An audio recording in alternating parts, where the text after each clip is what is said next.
everyone. I'm very excited to be here today to tell you a little bit more about stem cell technologies and then pass the mic over to Eric, who's going to tell you about his recent very exciting study. So for those of you who don't know, Stem Cell Technologies is a global biotech company that supports many different areas of life science research. Today I'm going to be focusing on the tools and products that we have to support immunology research. So at STEMCELL, we have products and services to support really every step of the immunology workflow. We have tools to source and isolate the cells, then move into activation, editing, expansion, and differentiation of those immune cells. And we also have tools to analyze and cryopreserve those cells. Today I'm going to be focusing on the first two parts of this workflow, looking at sourcing and isolating cells for genome editing, and then activating, editing, expanding those cells using our EasyStep cell isolation technology, as well as our Architect CRISPR-Cas9 system. Everybody's very excited about CRISPR-Cas9 and the promise that it has because it's a really powerful tool to manipulate the mammalian genome. And so in contrast to more traditional methods of genome editing, it enables much more rapid, flexible, precise, and cost-effective genome editing. And this enables scientists to study gene function, to model diseases, to perform high-throughput genetic screens, which is going to be the topic of today, as well as it's been rapidly incorporated into the development of next-generation cellular therapies like CAR T cells. So this is the general mechanism of CRISPR-Cas9. So Cas9 is an endonuclease protein, which means that it can cut DNA. However, Cas9 does not have sequence specificity itself, and it requires pairing with an RNA molecule to kind of tell it, to target it in the genome and tell it where to generate a DNA break. So the RNA molecule that does this is the guide RNA, which is made up of two parts, the CRISPR RNA or CrRNA and the tracer RNA. So the CRISPR and tracer interact at the 3' end of the CRISPR, and this interaction helps to mediate or acts as a scaffold to mediate interaction between the guide RNA and Cas9. And then the most important part of the guide RNA is probably the 5' end of the CRISPR RNA, which is also known as the protospacer and acts as the targeting portion of the guide RNA. So this protospacer is 19 to 23 base pairs complementary to the user's site of interest, and it lies immediately upstream of this PAM site or protospacer adjacent motif. So for SP-Cas9, which is probably the most widely used variant of Cas9, the PAM is NGG, where N is any base followed by 2 Gs. And so when Cas9 pairs with the guide RNA, it'll scan the genome to looking for these PAM sites. When it identifies one, it'll see whether the sequence immediately upstream of the PAM is complementary to the guide RNA that it's interacting with. And if it is, it'll unwind the DNA and interact with that sequence, and then create a DNA break 3 to 4 base pairs upstream of this PAM. And so this is really critical because virtually all genome editing relies on the formation of a DNA break. In this case with Cas9, it's a DNA double-stranded break. So from there, after Cas9 generates a break, the endogenous DNA repair mechanisms in the cell will take over. And there's two primary mechanisms that mediate double-stranded break repair in mammalian cells, and that's homology-directed repair, or HDR, as well as non-homologous end joining, or NHEJ. So today I'm primarily going to be focusing on NHEJ, which is the primary pathway of double-stranded break repair in mammalian cells. So the way that it works is when there is a DNA double-stranded break, the 2 DNA ends will be directly ligated back together.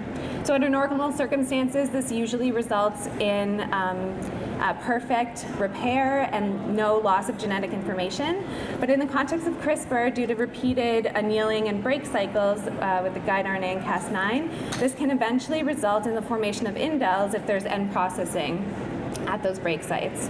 And if the indel lies within the coding region of a gene and causes a frameshift mutation, this can result in functional knockout or loss of function of your gene of interest. So because CRISPR-Cas9 does not naturally occur in mammalian cells, you have to decide on the way that you want to express the CRISPR-Cas9 machinery in your cell type of interest. And so there's 3 primary ways to accomplish this. You can encode Cas9 in the guide RNA on an expression plasmid, or you can encode Cas9 mRNA and deliver it into the cell with synthetic or in vitro transcribed guide RNAs. Or finally, you can pre-complex purified Cas9 protein with synthetic guide RNAs outside of the cell and then deliver it to accomplish genome editing in the nucleus. So early attempts to edit primary immune cells used primarily expression plasmids to accomplish this, but these studies suffered from low targeting efficiency, primarily because when you try and deliver exogenous DNA into immune cells, they often activate the immune response, and this results in cytotoxicity. So more recently, many studies have shown that actually RNPs, or the ribonucleoprotein complexes, are the most efficient way to deliver and express CRISPR-Cas9 machinery in primary immune cells. So at STEMCELL, we have the Architect CRISPR-Cas9 system, which is an RNP-based system. We have a variety of different formats of purified Cas9 that you can pair with our synthetic guide RNAs to mediate really high efficiency genome editing of human primary T cells. So we've been working on developing a robust workflow for editing human primary immune cells, all the way from designing the guide RNA through to cell sourcing and isolation.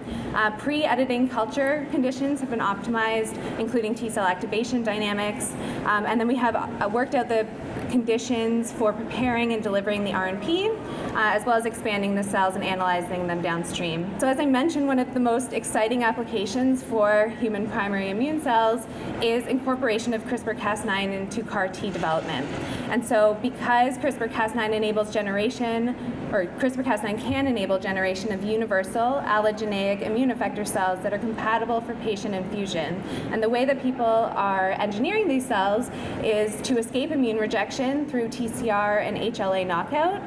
And then when this is combined with deletion of inhibitory receptors like PD-1 and CTLA-4, these together can be really effective if they're coupled with targeting of a chimeric antigen receptor, or CAR, to often the TRAC locus, or the endogenous TCR alpha constant locus, is used as the region because you can simultaneously knock out TCR and incorporate a CAR and utilize the endogenous promoter expression for that CAR. So together, this may be able to overcome some limitations of current CAR T generation because it's more precise than traditional gene targeting methods like lentiviral integration, which over time could be silenced and randomly integrated into the genome.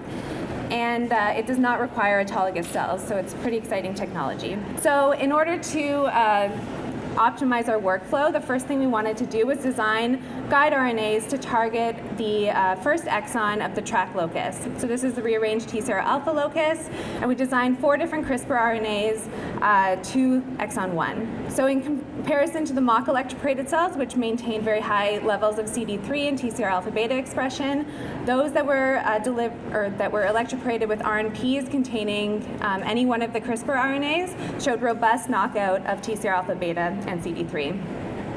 However, there was a range of knockout efficiency, and so this highlights the fact that different CRISPR RNAs, even if they almost overlap, can have very differing efficiencies in knocking out your gene of interest. And so we typically recommend to test between 2 and 4 CRISPR RNAs if you're trying to knock out a gene. So because CRISPR RNA2 had the highest knockout efficiency, we moved forward with that CRISPR RNA to optimize the workflow. So again, this is the workflow broken down. We first isolated the cells using our negative T cell isolation kit. Then we tested a number of different activation dynamics and conditions. And this is a really important step in the immune cell editing workflow because editing efficiency relies heavily on cell cycle. And so when the cells are actively cycling, they often exhibit higher editing efficiencies. We then expanded the cells and analyzed them using flow cytometry. And I'm not going to show you data today, but you can also analyze them. We have some products to do genomic methods to analyze editing efficiency. So these are all of our results. So we activated the cells using either a 2-factor CD328 or 3-factor 328-2 T cell activator for either 2 or 3 days. And in comparison to the mock electroporated samples, you can see that almost all of the donors, each data point represents a donor, exhibited robust knockout of TCR alpha beta and CD3. However, what we found was that the best condition was 3-day pre-RNP delivery activation with a 2-factor CD328 activator. So this is the FACS data showing very high expression of TCR alpha beta and CD3 in the mock electroporated samples, and very good knockout efficiency of TCR alpha beta in our 2-day or 3-day activated with 2-factor activator conditions. Importantly, these cells still maintain expression of T cell markers. So just to summarize, we understand that primary immune cells can be quite challenging to manipulate, and this is one of the main reasons is because delivery of exogenous nucleic acids can result in high cytotoxicity. And so at STEMCELL, we offer this RNP-based expression system for CRISPR-Cas9, which mediates highly efficient genome editing in primary immune cells and is compatible with our EZ-SEB isolation kits as well as our Immunocult media products. We also observed a balance between genome editing efficiency and cell exhaustion, where the conditions that resulted in really high pre-editing activation, we saw really good, robust genome editing, but seems to be a balance between those two factors. And then finally, I hope I've shown you that we have worked hard to optimize a complete workflow with everything you need to source, isolate, activate, edit, and expand your human primary T cells. So with that, I'm just going to pass it over to Dr. Eric Schafruth, who's going to tell us about his most recent study. Hi, everyone, and thank you for joining this talk. Thank you, Ashley, for a very clear introduction to CRISPR technology. My name is Eric. I'm a postdoc in the Marston Lab at UCSF. And today, I would like to share with you what we've learned from establishing genome-wide CRISPR screens in primary human T cells. Overall motivation to set up this system was the remarkable success of immunotherapy. Although with this success, we're also reminded of the many challenges that still exist. So our goal was trying to find ways to engineer human T cells to become better therapies, more resistant to immunosuppression. In the broadest sense, if you think about the problem that the immune system is trying to solve, is how to specifically recognize foreign pathogens while remaining tolerant to self. This tolerance is achieved by many complex mechanisms working together, both intrinsic to the T cell itself, but also extrinsic by having suppressive cells or regulatory T cells, for instance, controlling the inflammation. Unfortunately, tumors can manipulate and recruit these suppressive cells and create an immunosuppressive niche that disables the cells from becoming proper effectors. The success of checkpoint blockade and T cell therapy shows us that learning how to escape this suppression will result in better therapies and more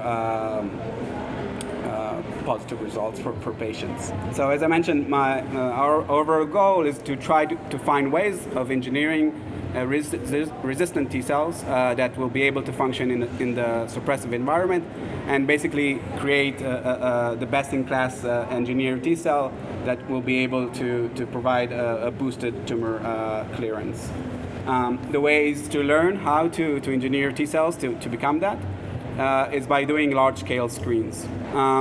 So just in general, as an introduction to screens, there are roughly 2 types of screens that are available.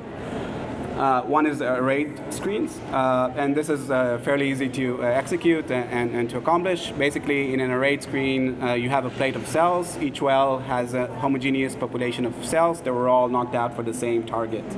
Now you can take that plate and create replicates of it if you wanted, but then downstream phenotyping will allow you to determine which gene knockouts have a selective advantage in whatever context you choose. So as I mentioned, arrayed screens are very easy to implement, but they don't scale well. So if you want to do 100 genes, you might need a plate. If you want to do 1,000 genes or look at the entire genome as a perturbation, you would need to do many of these plates, and this is impractical. On the other hand, pooled library screens become very popular when shRNA knockdown technologies became available, allow you to perform these screens where all cells essentially live in the same vessel, so they experience the same selective force. And the defining property of these screens is having a barcode that will tell you which perturbation each cell has undergone. So either it's an shRNA or a guide RNA for CRISPR. You will introduce that as a viral pool to a pool of cells. Each cell will be knocked out for a different gene. You'll apply your selection force, and then using next generation sequencing, which is the other breakthrough technology enabling pool screen, you'll be able to create just an abundance map of cells before selection and after selection, and then allowing you to see which perturbations allow for selective advantage. So while pool screens are very powerful, so far they've been done only in cell lines and transgenic mice that express the Cas9 stably. The technology that Ashley mentioned, CRISPR RMPs, that the Marshall Lab has also pioneered in primary human T cells, allows only for arrayed screens. And the reason for that is when you create a synthetic Cas9 protein and a synthetic guide RNA, outside the cells, they complex together and you electroporate that into T cells. The gene will be knocked out, but eventually the synthetic guide will be lost. It will be degraded. And you would have no record of what gene was knocked out in that cell. So this is basically prohibitive of pooled screen. On the other hand, to try to introduce the Cas9 in its entirety together with a guide by a lentivirus is in our hands and also in many other labs very ineffective. And this is mostly because Cas9 is quite a huge protein. It's encoded by a 4KB gene, the staph biogenous variant at least. So this does not enable a large-scale screen. So even if you get at most 1% of your cells infected or positive terms induced with Cas9, pooled screens are really powerful because they're scalable, and working with only 1% of the cells is not a viable option. So the way we approached to solve this problem, this challenge of not having stable Cas9 expressed in cells, is basically taking a hybrid approach. And we call this slice or guide RNA lentiviral infection with Cas9 electroporation. In a typical assay, what we'll do, we'll isolate PBMCs from healthy donors. We'll isolate our cell type of choice. In this case, it will be CD8 positive T cells. And then we'll introduce the guide with a lentiviral pool. The guide, or the virus that encodes for the guide, is quite compact, and we can introduce T cells quite efficiently with that. Anywhere between 30 to 80% of the cells could have positive expressing guides. To introduce the Cas9, we'll use what we use for arrayed screens, and this is to introduce the Cas9 by electroporation. So by having these two components together inside a cell, hopefully they'll assemble, and what we'll get is a pool of edited T cells. To test this, we first did a pilot for a single guide. For CD8 T cells, a receptor that is on the membrane, is very easy to stain for, is the CD8 alpha receptor. And we have two populations of cells in this plot. In the green, you see cells that were infected with a lentivirus that encodes for a guide that targets the CD8 alpha receptor. In the gray, you see the non-target control, so it's still cells that were infected with the virus, but this time the guide does not match any known region in the genome. So the cells have gone the same process, and after a few days after electroporation, when we measure the CD8 alpha levels on the surface of the cells, we can see that there's a remarkable knockout of in the majority of cells of the CD8 alpha receptor, and it's specific only for the cells that express the guide. We wanted to see that this is a general scheme, and it really depends on the guide efficiencies and how you design them. But overall, this platform allows for knockout of protein targets in a very efficient way, and it's true both across different donors and also across different cell types. Here is shown for CD8 and CD4. For the CD45 antigen that is also expressed on the membrane. What's very nice about these type of systems is if it works for one guide, it can work for thousands of guides. And so through a series of optimizations, we actually adapted slice to work with genome-wide libraries. These libraries are available on Agene, and there are many of them in existence. We use a library called the Brunello library, targeting almost 20,000 genes with 75,000 guides. Our biological question that we wanted to solve with this type of system is, can we find regulators of human T cell proliferation? both to study how cells react to TCR signal, but also to understand ways of trying to augment or make them more sensitive to TCR signal. In a scheme like that, we would introduce the library the same way I showed before, but this time, after cells have rested, we introduce them to a second TCR stimulus using CD3, CD28, CD2 immunocold reagents. But we also stain the cells with CFEC, which is cell proliferation dye. This dye will allow us to track cell divisions, and it's highest when cells are not dividing, and as cells divide, it also dilutes out, and the highest dividing cells would have the lowest amount of this CFEC dye. After 4 to 5 days in culture, exposed to the TCR stimulus, we sort the cells using a fax machine to 2 bins, the dividing cells and the non-dividing cells. And now from each bin, we collect the cells, we pellet them, genomic DNA extraction, and prepare the libraries for next generation sequencing. And the results of an experiment like that is basically, as I mentioned, two abundances vectors for all guides in your library. And for each guide, you can now calculate the log fold change. Was it enriched in the dividing cells or depleted in the dividing cells? So here I'm showing for 3 exemplar positive hits and 3 example negative hits.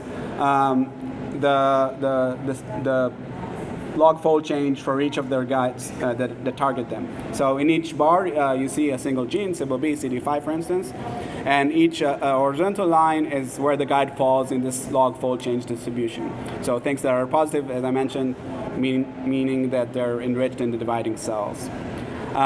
So we were very content to see that multiple guides targeting very known negative regulators of TCR signaling, CBLB, CD5, UBASH3A, were all positively enriched. On the other hand, things that are, or genes that are essential for TCR signaling, VAV1, CD3 delta, and LCP2, all showed a consistent depletion of their guides from the dividing cells, resulting in a negative log fold change. Because we're doing this at the genome scale, we can start to create these kind of volcano plots where the y-axis shows us the significance of the hit, and the x-axis shows us the magnitude of the effect. And we can see now that we have these 2 groups of hits, ones in blue that are the negative regulators of TCR signaling, meaning once we knock them out, cells are now more sensitive to the TCR stimulus and will result in higher proliferative rate. There are many known actors there, as I mentioned, CBLB and CD5.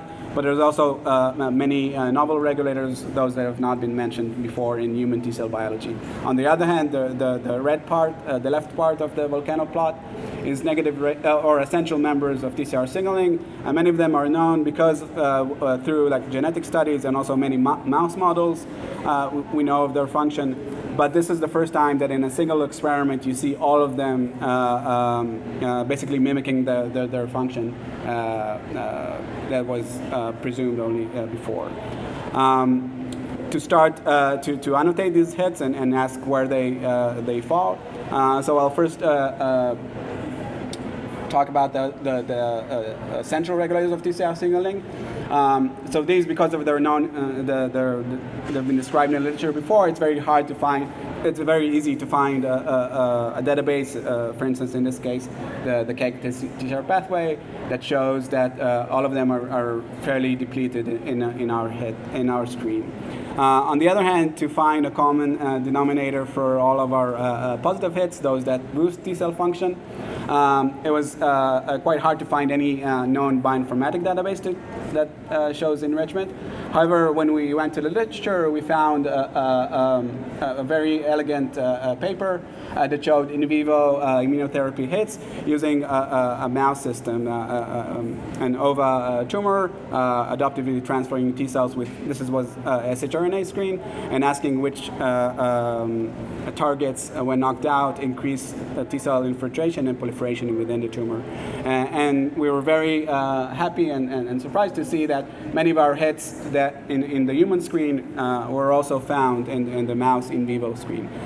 This really exemplifies the strength of, or the power of discovery of these type of unbiased screens. Once you have your list of hits, you want to make sure that they're not just an artifact for some reason of the pool screen itself, and you go to the step of validation.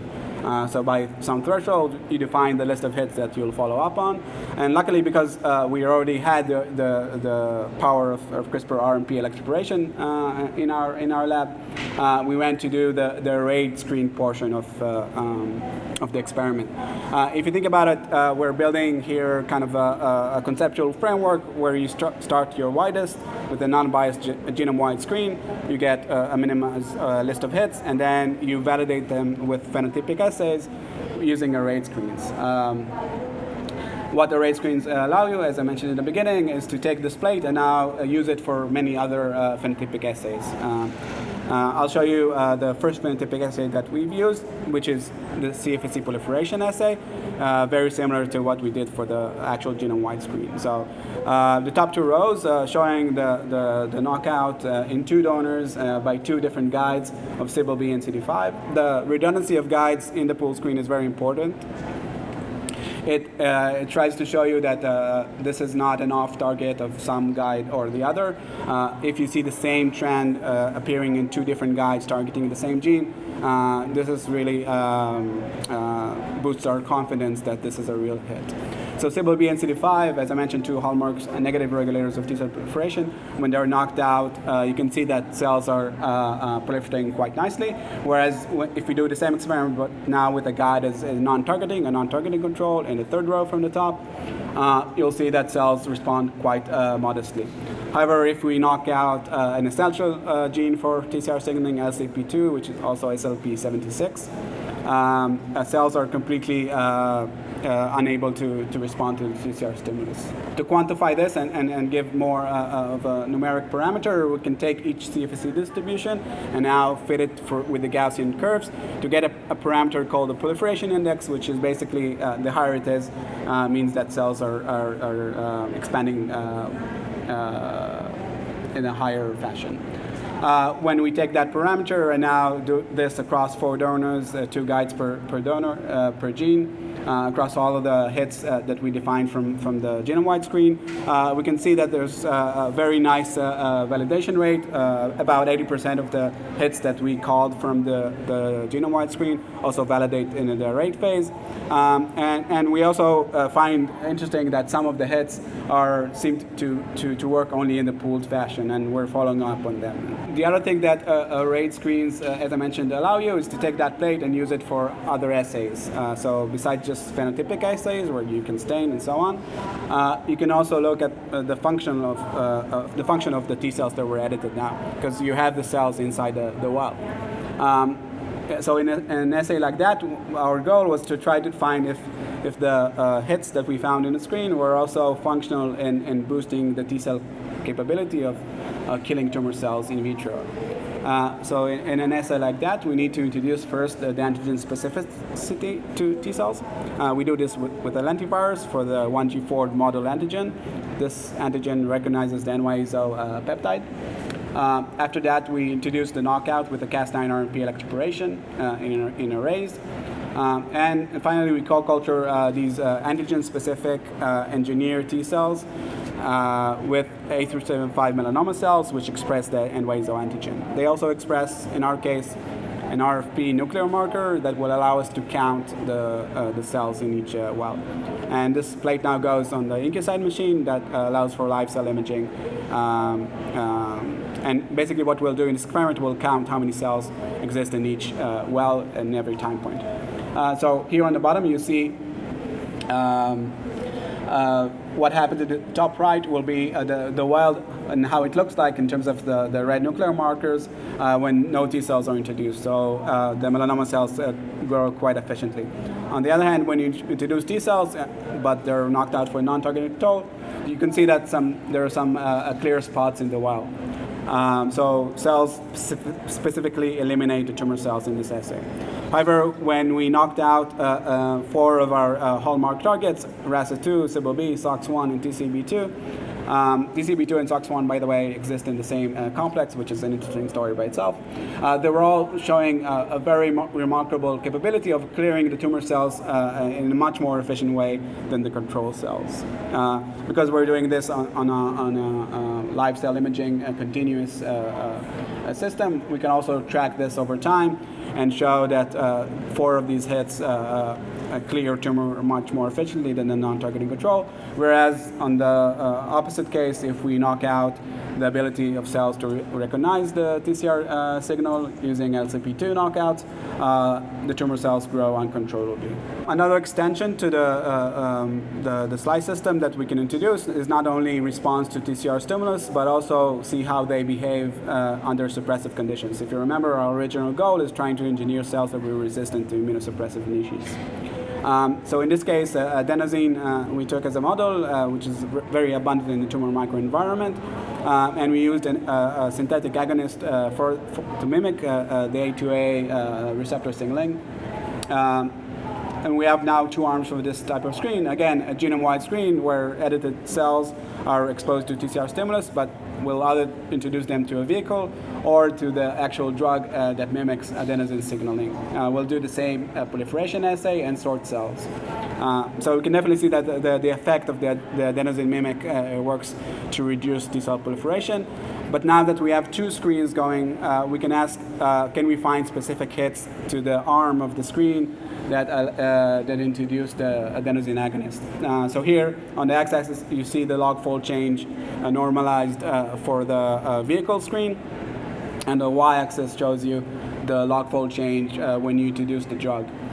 So very nicely and quite remarkably, we see that very specifically the DORA2A that encodes for the A2A receptor in T cells is markedly upregulated, or its guides are enriched in the dividing cells only when you introduce the drug.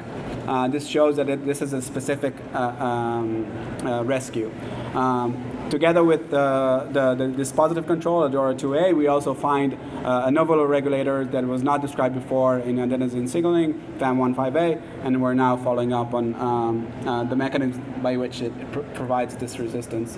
As I mentioned before, after this screens, you always want to validate and show that with single targets, it's also functional. And here I'm showing across 2 donors and also 2 guides per gene.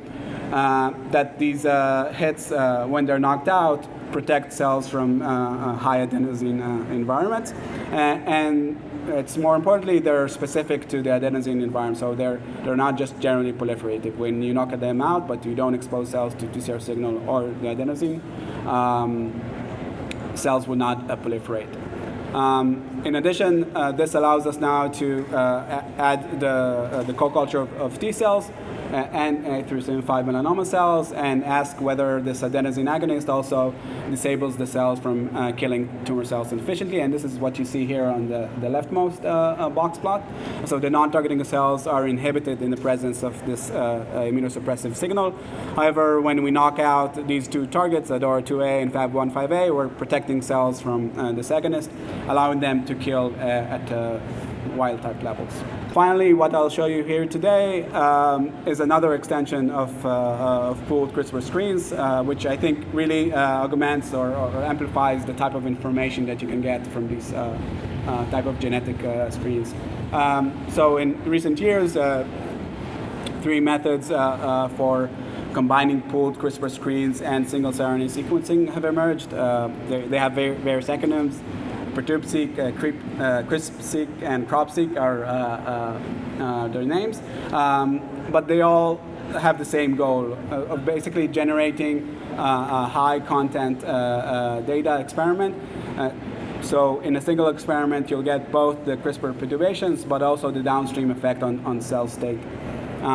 We chose to adapt a crop-seq approach for primary human T cells for the first time. Just very briefly, the way the problem these platforms are trying to solve is how to capture the guide with single-cell RNA-seq technologies that usually enrich for poly-A tails. The guide is usually transcribed by a small nuclear RNA promoter, the Pol3 promoter, a U6, and this will not have a poly-A tail and will be lost for these type of assays. What we can do using the crop-seq vector is basically place the guide cassette within a region, or the LTR region of the vector, that will get duplicated when it's integrated into the cells. Now this essentially creates two cassettes inside the cell. One will be functionally for creating the CRISPR edit, but the other would be transcribed by the Pol2 EF1 alpha promoter, eventually having a poly-A tail. This poly-A tail will allow it to be captured by the beads that are used for any of these platforms. As I mentioned, single-cell RNA sequencing technologies and the field is rapidly evolving, but if the method is based on poly-A capture, it will be compatible with this type of assays. We chose the 10x platform, but DropSeq and many others will also will work out. So this type of experiment will create a many-to-many list where we have multiple CRISPR perturbations and also the cell states on the other end, and we can start to try to decipher the relationships between them.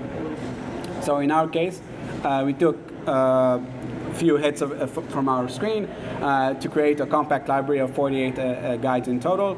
We cloned them into the crop-seq vector, and we basically did the same exact experiment. It's a very simple experiment. In a way, it's actually simpler than the genome-wide experiment, mostly because you need fewer cells, and also you don't need to sort at the other end, because the phenotype at the other end will be the single-cell RNA sequencing. So Slice is immediately compatible with this type of screen. So what do you get from single-cell RNA sequencing? Usually these high-dimensional maps that shows you where cells are located based on their similarity in gene expression. In our case, we exposed cells to TCR stimulus, but also we kept unstimulated cells as a control. And this map shows you across two donors regions in this high-dimensional map where cells are quiescent, where they're high or red in the IL-7 receptor and CCR7, showing a resting or a quiescent state. Whereas on the other hand, on the left side of this high-dimensional map, we see cells that are cycling. They have a high Ki67, and also effector molecule granzyme B. So this is the single-cell RNA-seq portion of the experiment, but now, if you remember, for every cell, we also have the guide that was expressed in it. So we can start asking whether guides that express the same, whether cells that express the same guide tend to cluster in similar regions of this high-dimensional gene expression map. So again, for these two top candidates, CBL-B and CD5, we see that their cells, based on this gradient maps, cluster in the upper right regions of these high-dimensional maps. And if you look just up there, it's also where the cycling cells and cells with a higher effector function also cluster. For LCP2, this essential regulator of TCR signaling, if you knock it out, cells are not able to respond to stimulus, and they'll remain quiescent even when you expose them to TCR stimulus.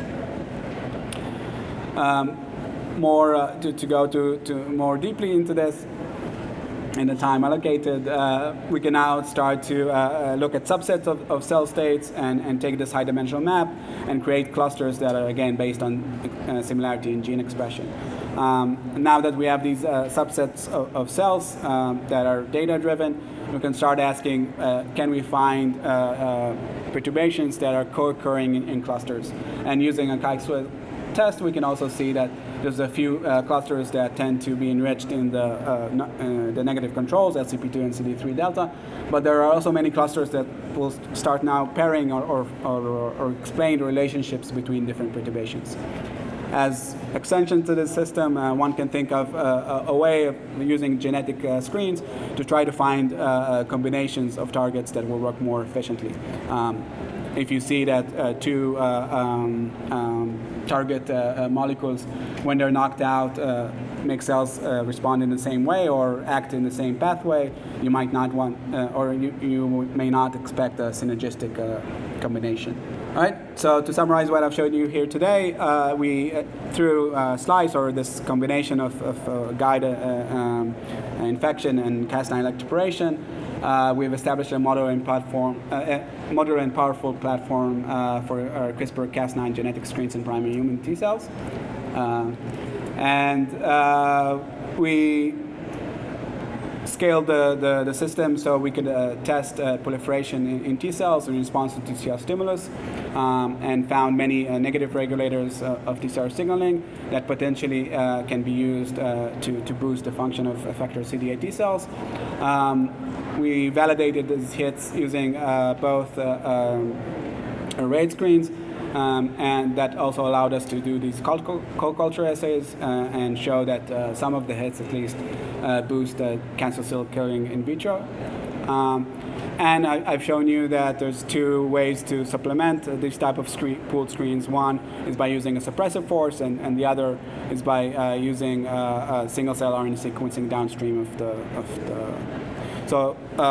the screen. So overall, as I mentioned, this is a conceptual discovery platform, now able to look at targets that are relevant to immunotherapy in primary human T cells for the first time.